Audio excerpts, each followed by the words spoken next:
Good evening, everyone. Hope you're all doing well. Hope you all enjoyed your week as well as enjoyed the Grammys. I'm going to hop right into my recaps on you all's posts. Very great information, so I'm going to kind of touch on all your points to give my feedback and my opinions on each one.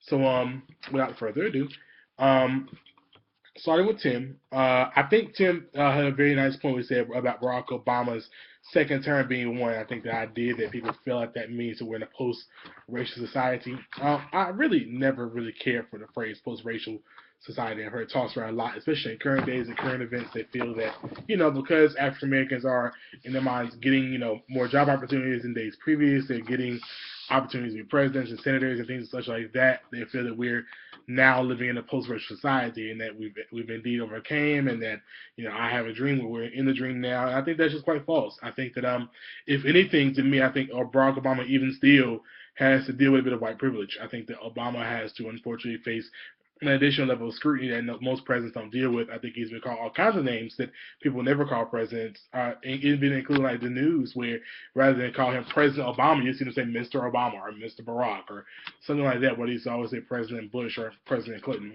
some things like that. So I think that altogether, Obama's term, I think Obama's office as president reminds us that we're not only not in a post-racial society, I think also it's a painful reminder that even the president of the United States deals with racial injustices. He still deals with white privilege. He deals with other things like that.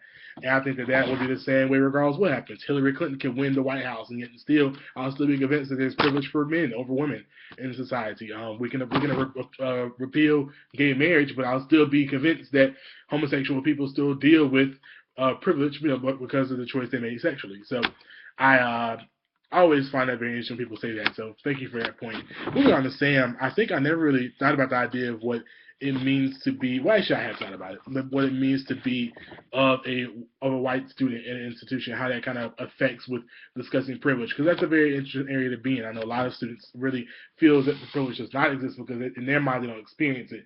So thank you for actually discussing the fact that you've seen privilege firsthand. But I do think that your points are very important because you're the kind of student we're going to have to embrace in higher education. I think that, it's anything from me. I guess coming from HBCU, it was nothing for us to sit around and bounce ideas about white privilege and agree. Like, there was nothing for us to say that was wrong. We're all against Troy Davis. We're against these people, and they're all like, yes, that's true. But you have to realize that you're going to have students in your office one day who will very well be students who've never experienced anything outside of their usual norm. I was one of those. I think, I grew up in an African American neighborhood. I went to African American church.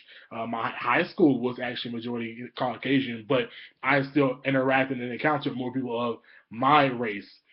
And so I think now you have to realize that when you're going into the world at college, you're going to embrace those students who just simply have never experienced, discussing white privilege or how their lives have been privileged in any kind of way. And so that's what we're here for. We're here to challenge students and make them think about themselves intellectually to really have that shape and that growth. And I think that should be the main aim and mission of colleges, but that's another story for another day.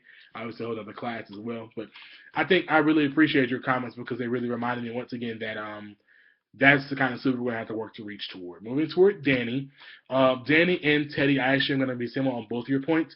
I loved both of your campaigns. Like, the ideas of what you all said were campaigns were awesome to me. I think I like Danny's campaign because it reminded me a lot of the No Hate campaign, as he said.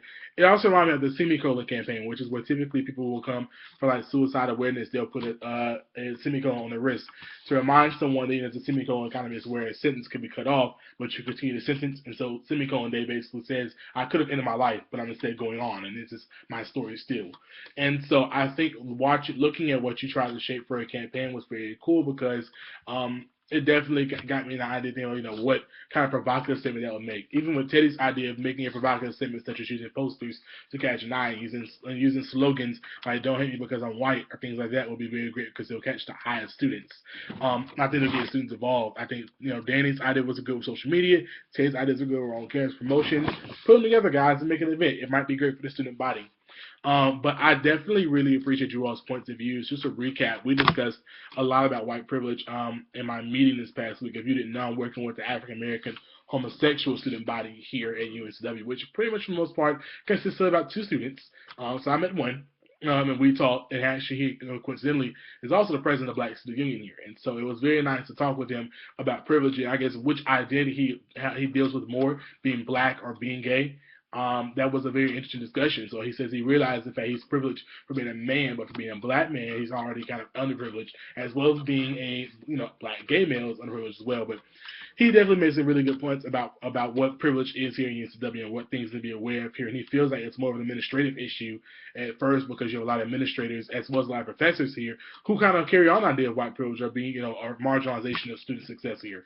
So I definitely enjoyed the readings. I enjoyed listening to you all's points. I enjoyed making my points as well. So thank you all. I will cut off now without further ado. I know you're all doing things. So take care. Bye, guys.